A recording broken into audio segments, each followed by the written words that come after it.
Epístola de Paulo aos Filipenses, primeiro capítulo, versículos 12 a 14. Assim nos diz a palavra do nosso Deus.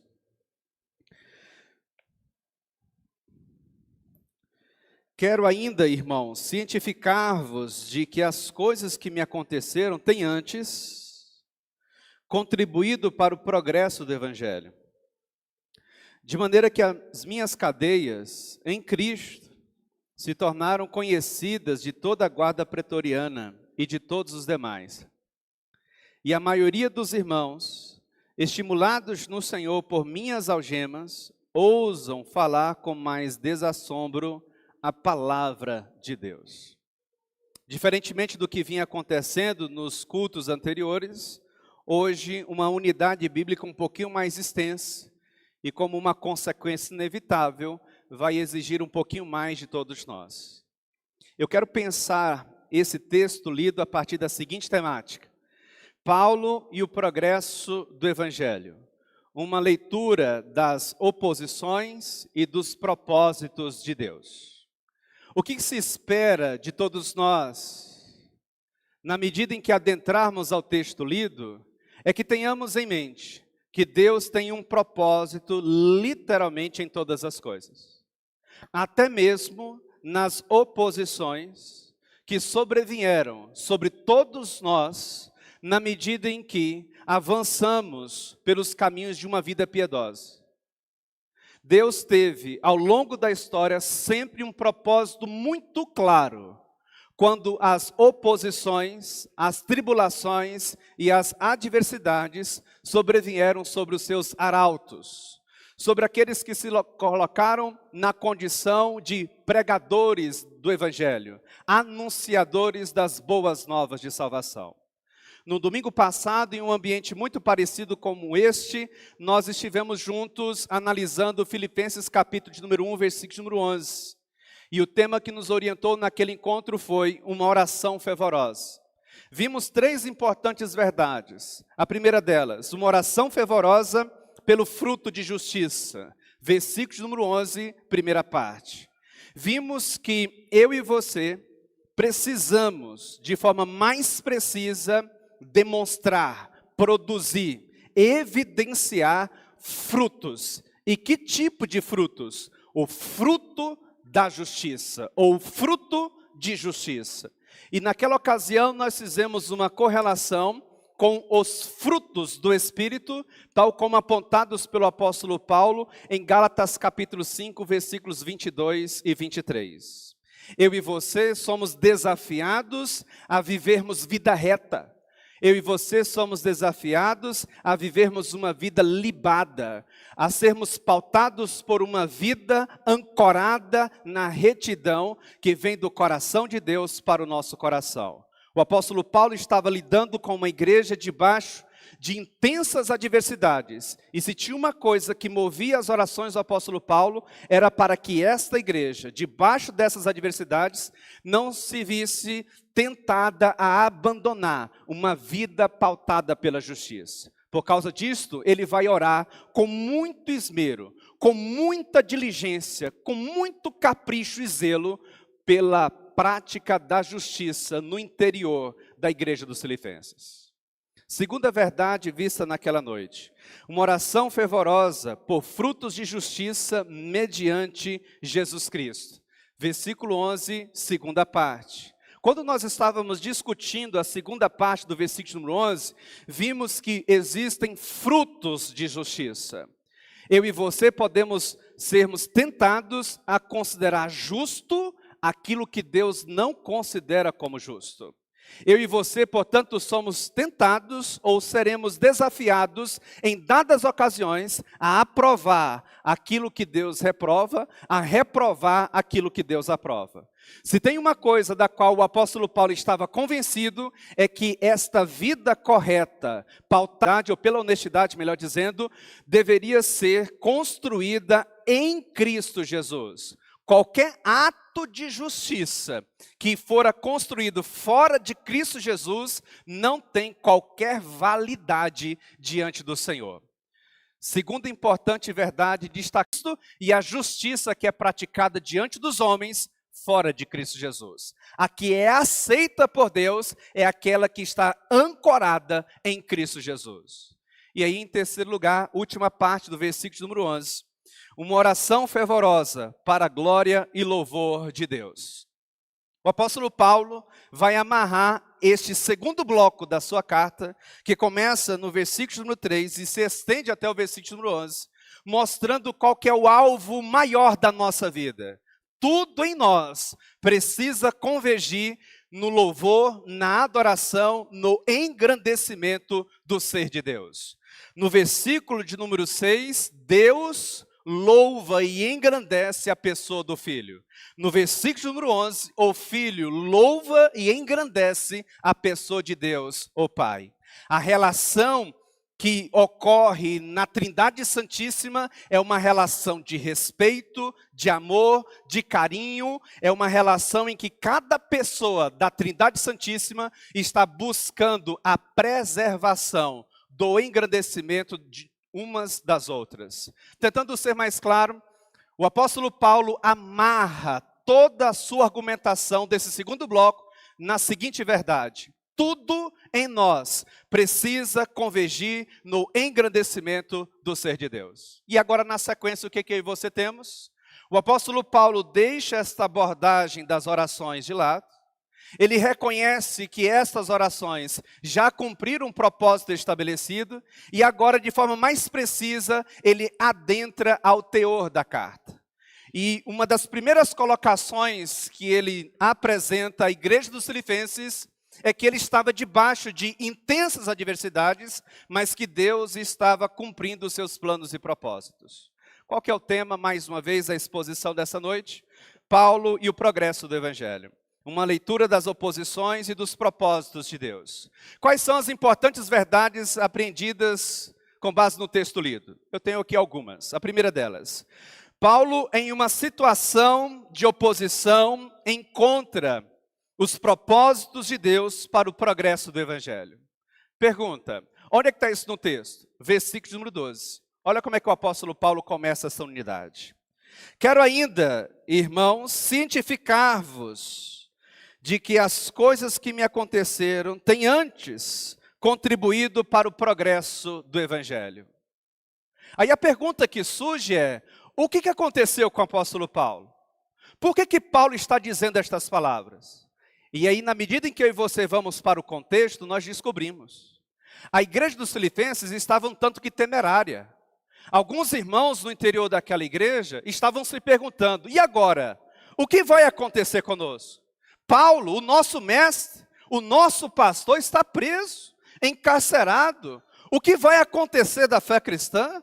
O que vai acontecer com o Evangelho? O que vai acontecer com as missões? O que vai acontecer com a nossa igreja, a igreja da qual nós fazemos parte? O apóstolo Paulo, então, tem que escrever, e ele faz isso. E em um dado momento da epístola, ele precisa aquietar o coração daqueles amados irmãos. Muitos estavam literalmente com medo. Eles estavam alvoroçados, sem saber o que iria acontecer. E Paulo então diz: aquietem o coração. Sosseguem o coração. Por quê, Paulo? Porque, a despeito daquilo que está acontecendo comigo, a despeito daquilo que já aconteceu comigo, eu quero deixar bem claro para vocês: Deus teve um propósito em todas as coisas. Aqueles que me prenderam em grades, em correntes, me espancaram, me agrediram, me humilharam, pensaram que ao fazerem isso estavam barrando o crescimento do Evangelho.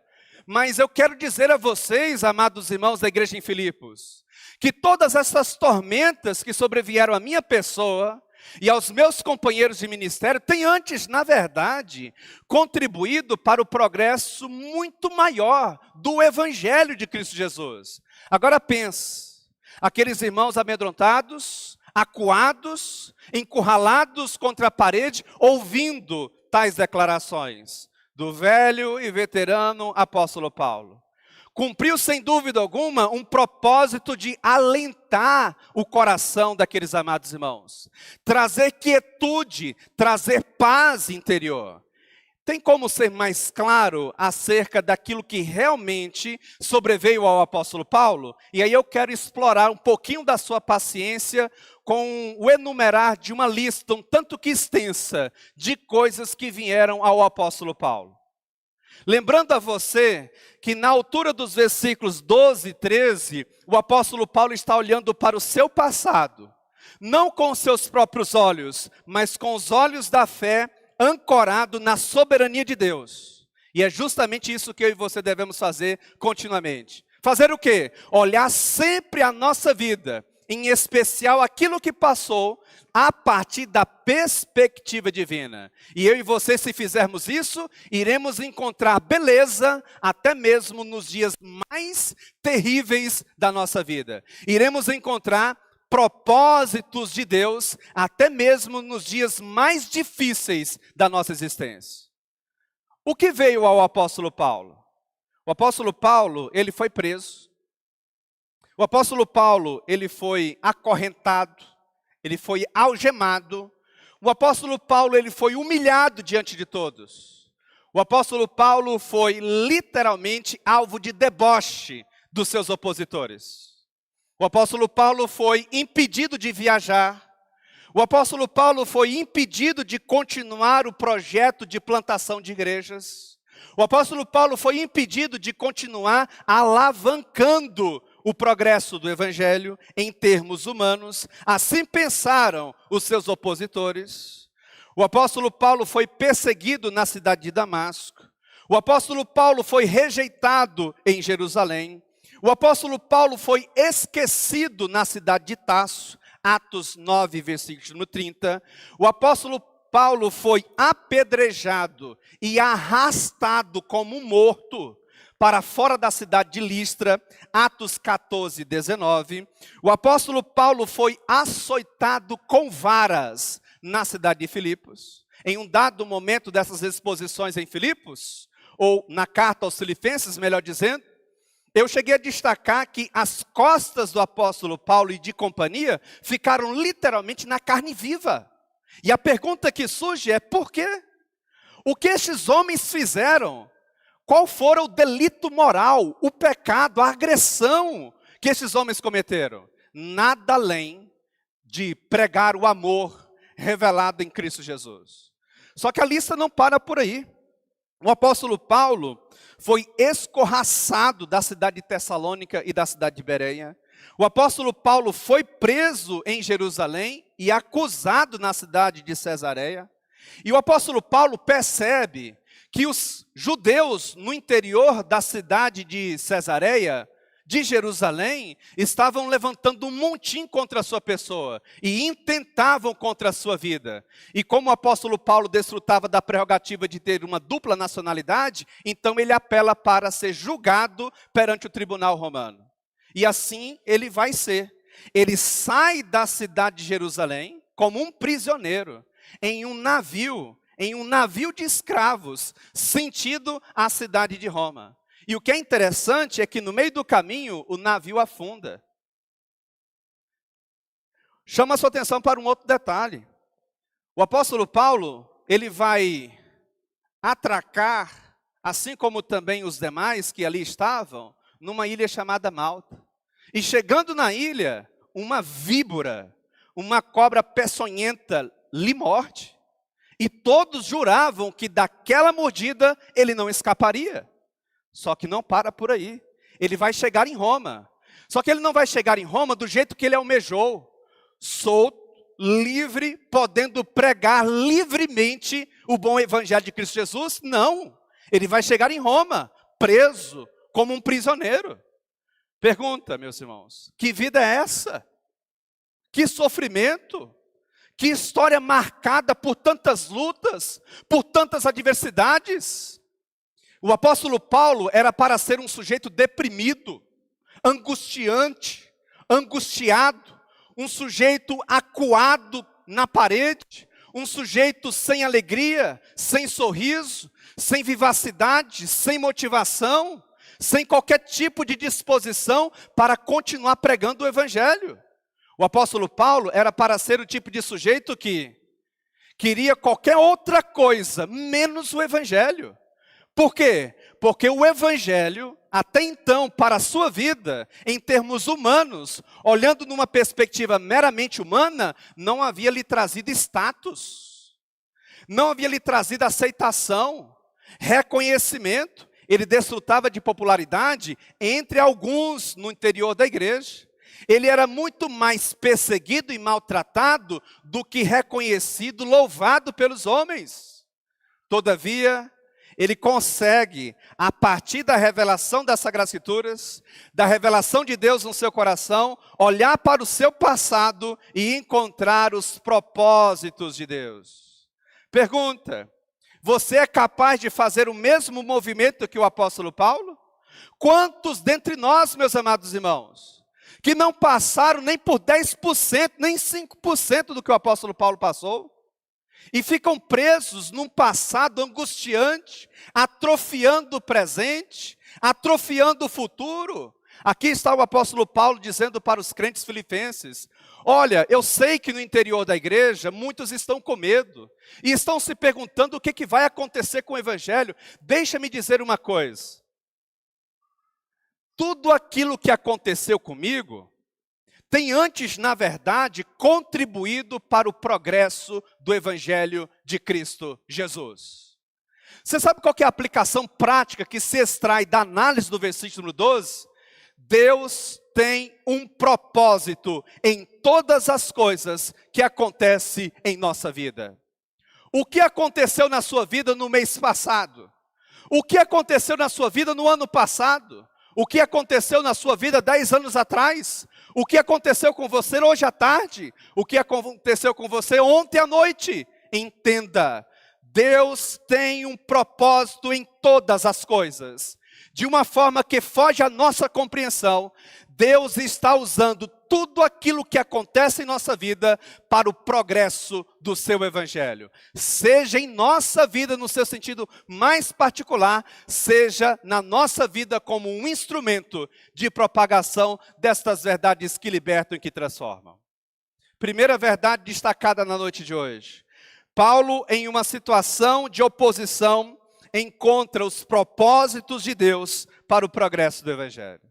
Paulo, eu já consegui entender que de alguma forma tudo aquilo que sobreveio sobre sua vida contribuiu para o progresso do evangelho. Ficou claro o versículo 12. Isso de alguma forma acalenta o nosso coração. Mas Paulo, tem como ser um pouco mais claro? O que de fato está acontecendo aí com você? Aí ele escreve os versículos 13 e 14. Versículo 13, segunda verdade na noite de hoje. Paulo, em uma situação de oposição, encontra os propósitos de Deus para uma extensiva progressão do evangelho.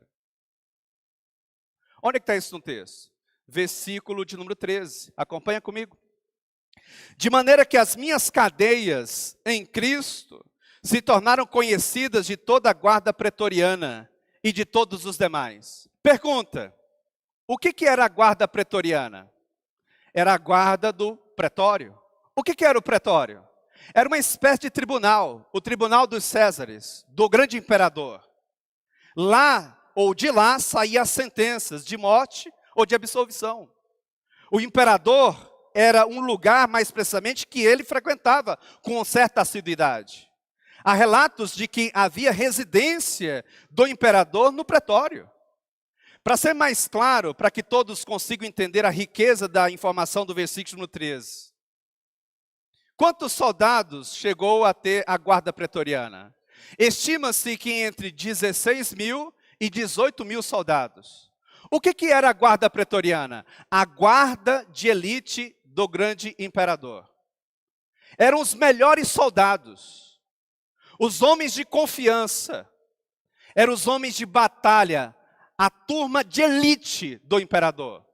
E eu não sei se você sabe, mas no caso do apóstolo Paulo, ele chega como ou a partir de um status de um prisioneiro do Estado. E a guarda pretoriana vai ser escalada para proteger ou guardar a pessoa do apóstolo Paulo. E eu não sei se você sabe, mas havia um turno.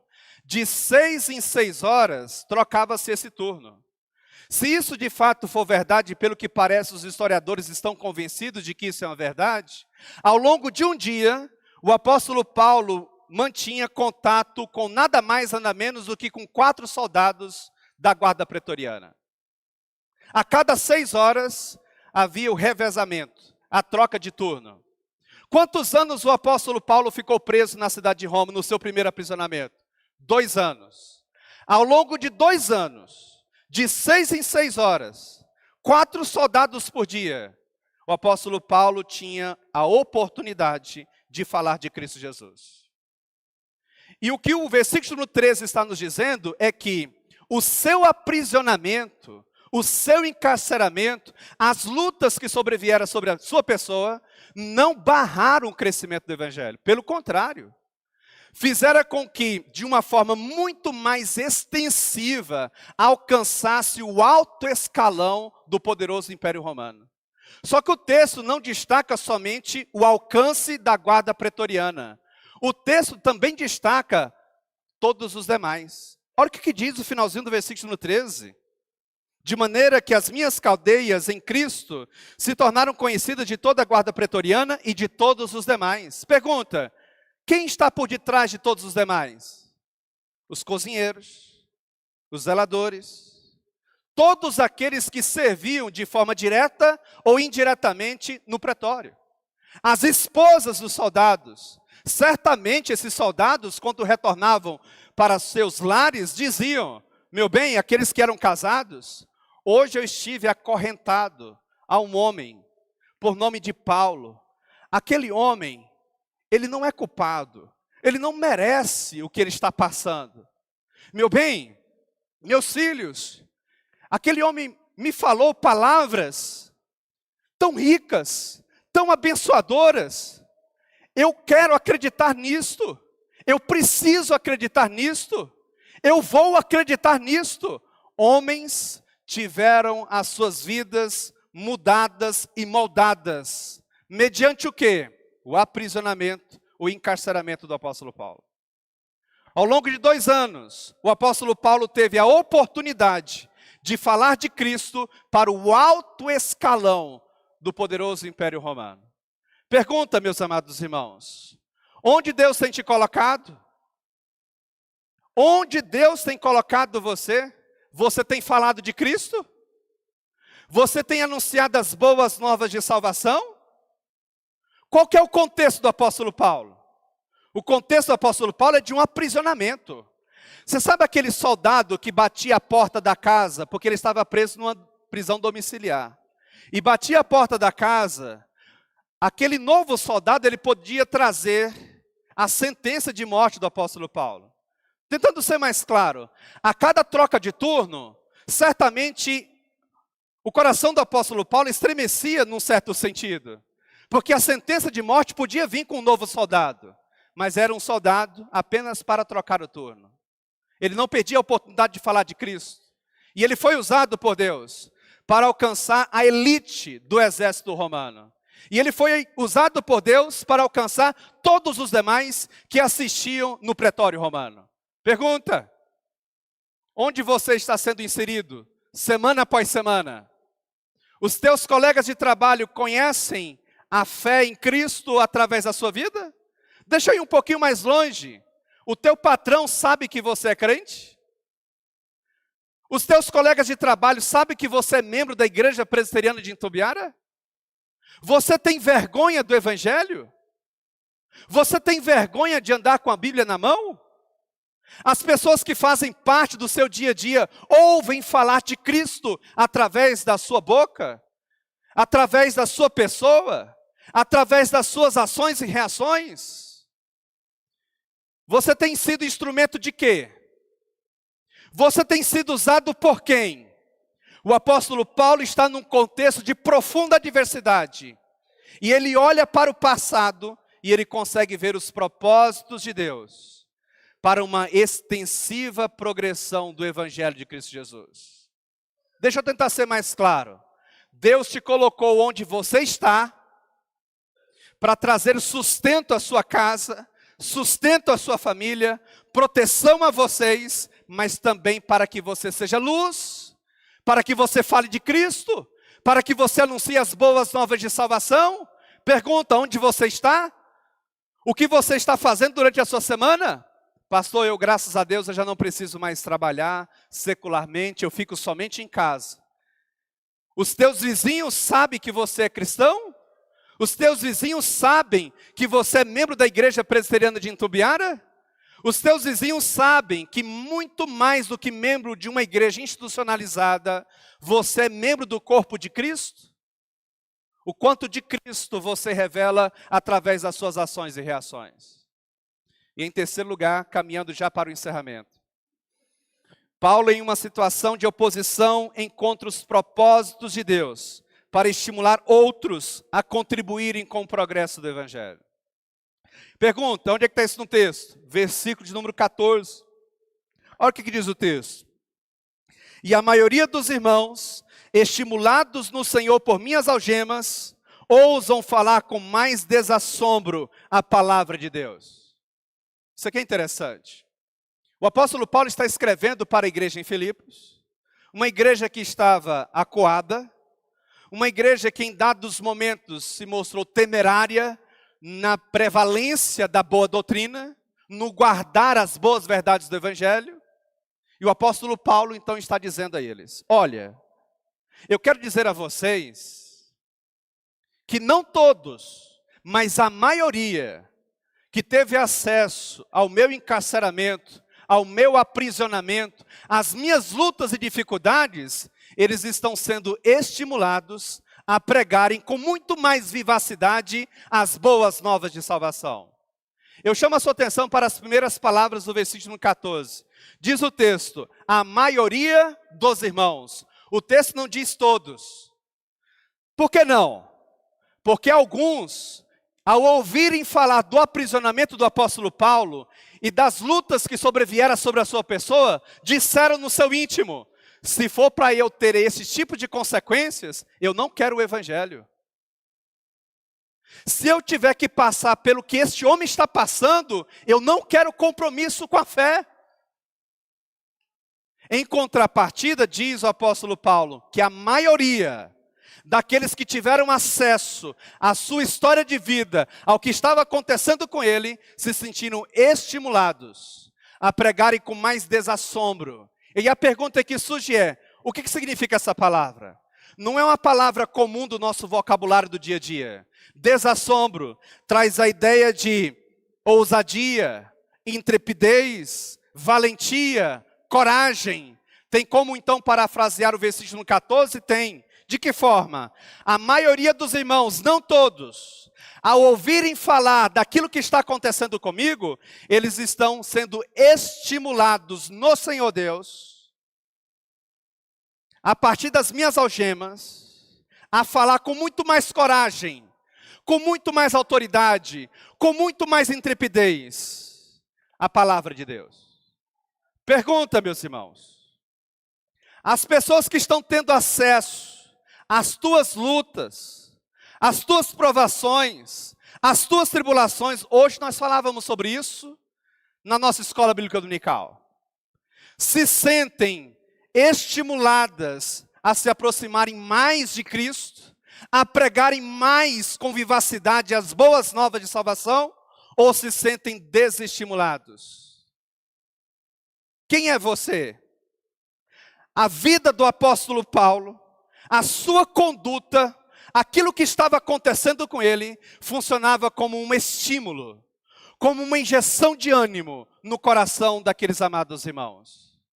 Aquilo que está acontecendo com a sua vida, aquilo que você faz, aquilo que você deixa de fazer, é um estímulo ou um desestímulo à fé cristã? Deixa eu tentar ser mais claro, usar palavras mais coloquiais. Pessoas estão se aproximando mais de Cristo vendo você, ou estão se distanciando mais de Cristo vendo você? Quem é você? Que estilo de vida você vive? Que estilo de vida você pratica? O que você ensina? O que você observa? O que você curte? O que você publica? Aquilo que você tem feito da sua vida é um estímulo que conduz pessoas ao verdadeiro evangelho de Cristo Jesus? Ou é um desestímulo, levando pessoas a se distanciarem do bom evangelho de Cristo Jesus? Se eu e você formos pegar a nossa trajetória de vida até aqui, as pessoas que passaram por nós e nunca nós mais as vimos, qual foi a impressão que elas tiveram? Se de alguma forma, meus irmãos, acontecesse uma tragédia e Deus me levasse em termos humanos à tragédia, porque certamente seria prazeroso para mim. Se Deus me levasse na noite de hoje e acontecesse alguma coisa, esse curto espaço de tempo, que tipo de instrumento eu fui? Alguém que te estimulou a crescer no evangelho ou alguém que te desestimulou? Foi uma pedra no seu caminho, te distanciou do evangelho. E qual que é a impressão que eu tenho a seu respeito? Não me interessa, pastor, o que o senhor pensa. À luz das Sagradas Escrituras, nós somos informados que nós precisamos cuidar do nosso bom testemunho. Qual que é o teu testemunho? O que você tem feito da sua vida? Terceira importante verdade na noite de hoje. Paulo, em uma situação de oposição, encontra os propósitos de Deus para estimular outros a contribuírem com o progresso do evangelho. Que Deus nos abençoe. Qual que foi a exposição ou o tema da exposição na noite de hoje? Paulo e o progresso do evangelho. Uma leitura das oposições e dos propósitos de Deus. Quantas verdades foram destacadas na noite de hoje? 3, basicamente. A primeira delas, Paulo, em uma situação de oposição, encontra os propósitos de Deus para o progresso do evangelho. Segunda importante lição, Paulo, em uma situação de oposição, encontra os propósitos de Deus para uma extensiva progressão do evangelho. E em terceiro e último lugar, Paulo, em uma situação de oposição, encontra os propósitos de Deus para estimular outros a contribuírem com o progresso do evangelho. E aí a pergunta que surge é: o que isso tem a ver com a minha vida, pastor? De forma mais prática, eu tenho aqui 3 aplicações práticas para a sua vida.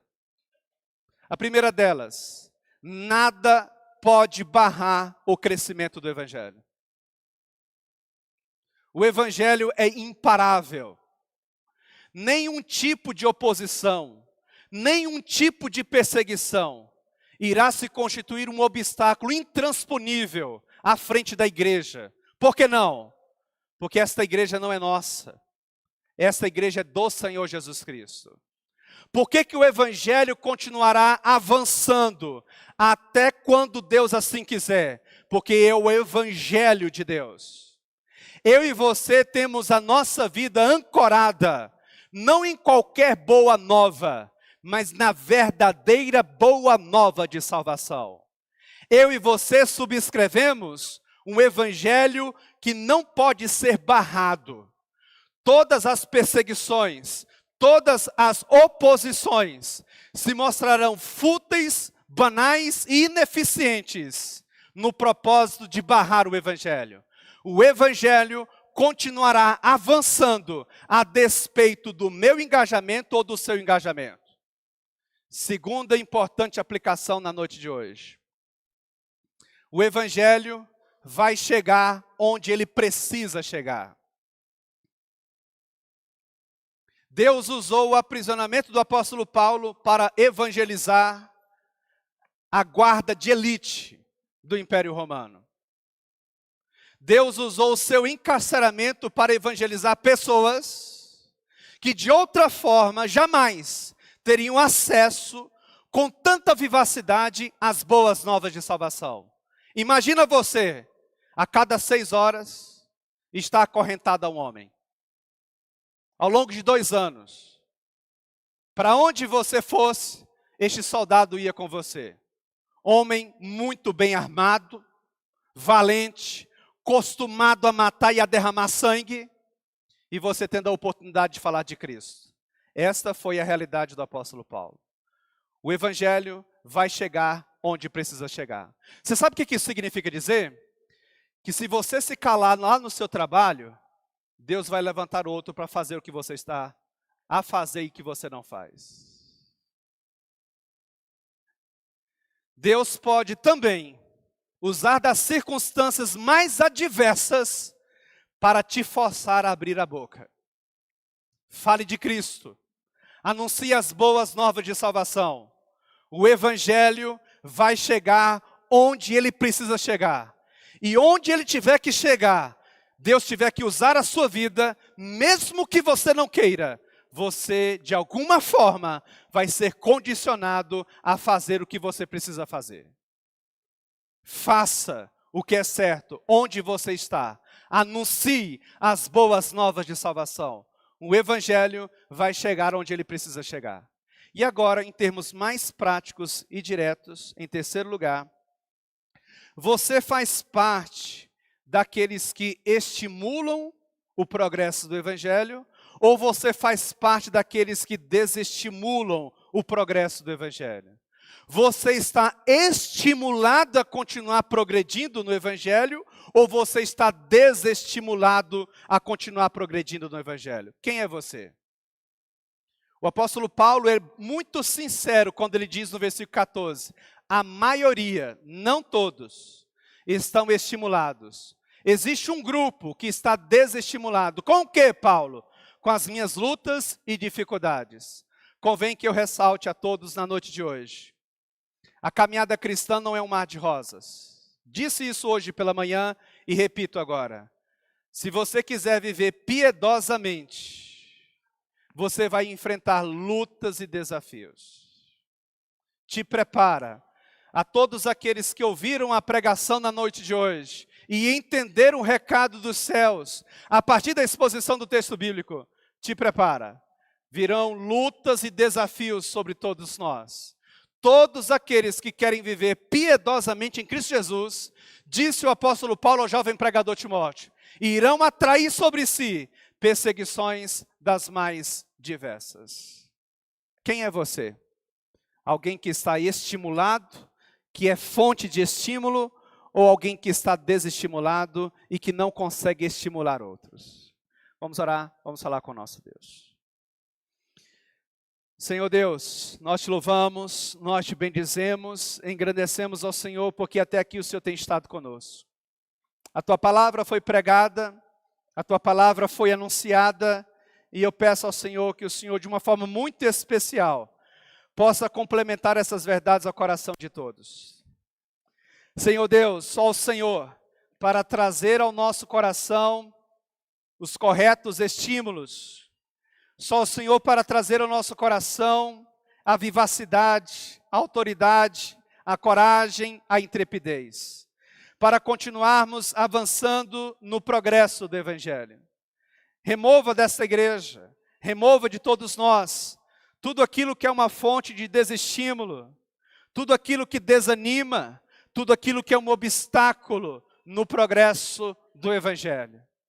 Muda-nos, ó Deus, muda esta igreja, muda todos nós, e que no decorrer desta semana, possamos estar cada vez mais próximos de Ti, e como uma consequência inevitável, mais distante do mundo e seus prazeres. Em Cristo Jesus, amém, Pai.